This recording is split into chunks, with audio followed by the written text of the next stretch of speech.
There's some fuses that you can just look at and tell they're blown or bad, like this one. However, there are other fuses that you look at and they look good, but in fact they're bad. In today's video, we're going to take all the guesswork out of it. We're going to take you step by step and show you how you can perform a continuity test using your multimeter. Let's dive in. Fuses can come in different shapes and sizes. However, the way they work is pretty much the same. They're going to be two sides of a fuse along with a fusible link in between the two sides. When a fuse is good, electricity is going to be able to flow from one side of the fuse to the other. When a fuse is bad, there's a break somewhere in the link and electricity can't flow from one side to the other. If that's the case, we call the fuse either bad or blown. Let's make sure the leads of our multimeter are configured correctly. We want to plug the black lead into the COM port, and the red lead should be plugged into the port marked voltage, resistance, or continuity.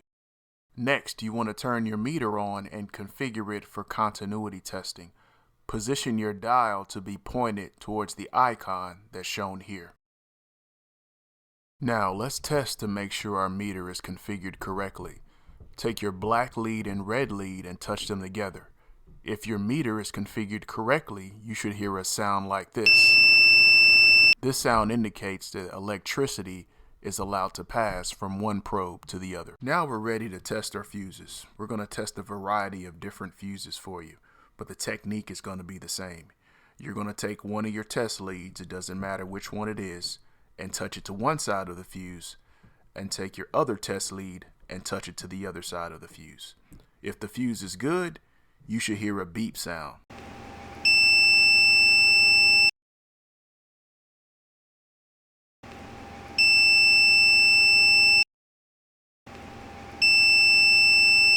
Now, if you have a bad fuse like this red one here, when you touch both sides of the fuse with your probes, you will not hear a tone and you will not see a change on the display.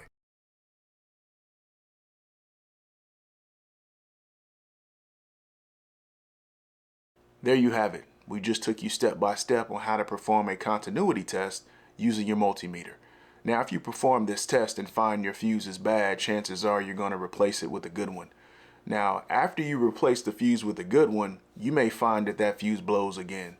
A fuse is intended to protect the circuit from any overages in current or electricity. So the fact that your fuse is blowing means there's an underlying issue with the circuit that needs to be addressed. I'm not going to get into how to troubleshoot that in today's video, but if you need some additional help with that, make sure you drop some comments down below and I'd love to help you. Thank you so much for watching today's video. I hope this video helped you out. If it did, hit that subscribe button and click that bell so anytime we drop a new video, you'll be the first to know. Hit that like button and leave me some comments. I'd love to hear from you. If you're interested in any of the products we used in today's video, we'll leave some links down below. Hope you have an awesome day, and thanks for watching.